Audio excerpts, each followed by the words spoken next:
रात के आवरण में एक गांव का तालाब फुसफुसाहट भरी प्रत्याशा का केंद्र बन जाता है, जिसमें ग्रामीण एकत्रित होते हैं।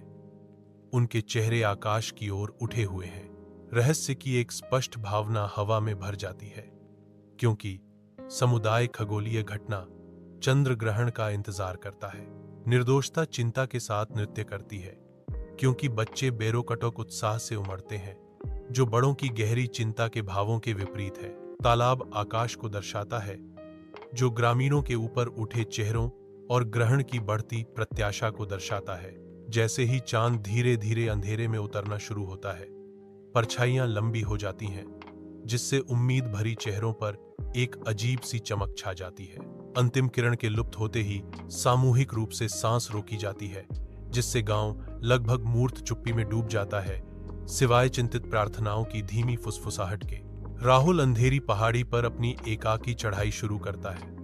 उसकी हर सांस ठंडी रात में दिखाई देती है। अदम्य जिज्ञासा से प्रेरित होकर वह आगे बढ़ता है।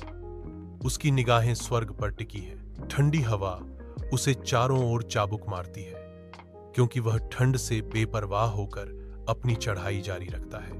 उसका दृढ़ संकल्प और भी मजबूत हो जाता है, जो ग्रहण देखने और उसके रहस्यों को उजागर करने के उसके संकल्प को बढ़ावा देता है। जैसे जैसे ग्रहण गहराता है, गांव में एक बेचैनी छा जाती है, जो केवल बढ़ते डर की भावना से ही टूटती है। चुप्पी टूटती है, क्योंकि पक्षी बेतहाशा उड़ान भरते हैं। उनकी चीखें ग्रामीणों के बढ़ते डर को दर्शाती हैं। कुत्ते बेचैनी के कोरस में शामिल हो जाते हैं।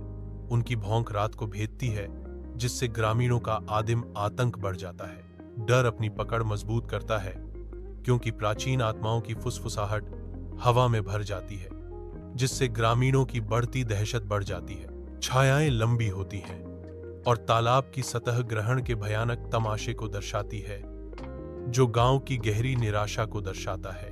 ग्रहण अपनी चरम सीमा पर पहुंचते ही गांव सांस रोक लेता है, जो सांसारिक और अलौकिक के बीच फंसा हुआ है। पहाड़ की चोटी पर रात के आवरण में राहुल दूरबीन से अपनी निगाहें केंद्रित करता है।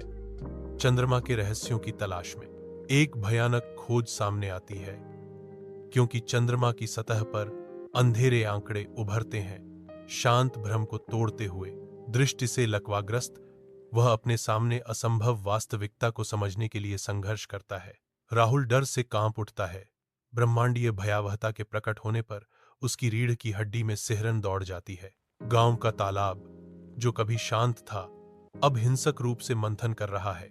इसके गहरे पानी सतह के नीचे एक भयावह अशांति को दर्शाते हैं। अचानक एक ठंडी हवा गांव से गुजरती है, जो डर और अदृश्य खतरे की फुसफुसाहट लेकर आती है। ग्रामीण चीखते हुए दहशत में आ गए। उनके चेहरे डर से विकृत हो गए, तूफान से पहले पत्तों की तरह बिखर गए। गांव में अराजकता फैल जाती है, क्योंकि तालाब का गहरा रहस्य डर और हाहाकार की लहर को उजागर करता है। पहाड़ की चोटी पर राहुल लाल चांद को घूरता है। उसकी सांस ठंडी हवा में दिखाई देती है। एक विशाल छाया चंद्रमा की सतह पर मंडराती है, जो विनाश का एक मूक अग्रदूत है। आग की तरह जलती हुई आंखें अंधेरे को भेदती हैं, जिससे प्राणी की भयानक उपस्थिति का पता चलता है। राहुल को एहसास होता है, क्योंकि वह छाया को गांव को जकड़ रहे आतंक से जोड़ता है। भयानक सच्चाई सामने आ गई। छाया ही गांव के आतंक का स्रोत है। धुंधली चांदनी में राहुल की आवाज रात को चीरती है, जो झुंड में बैठे ग्रामीणों को संबोधित करती है। गांव वालों को डर सताता है। उनके चेहरे तालाब पर चांद की अजीब चमक को दर्शाते हैं। राहुल की आवाज आश्वासन के साथ गूंजती है, यह डर तुम्हारे मन में है।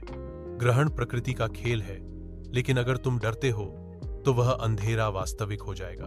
ग्रहण समाप्त होने पर उनके चेहरों पर हिचकिचाहट भरी आशा जागती है, और चांदनी एक बार फिर गांव को नहला देती है। परछाइयां हट जाती हैं और राहत की एक सामूहिक आह गांव से गुजरती है, जिसकी जगह कृतज्ञता और नए सिरे से विश्वास आता है।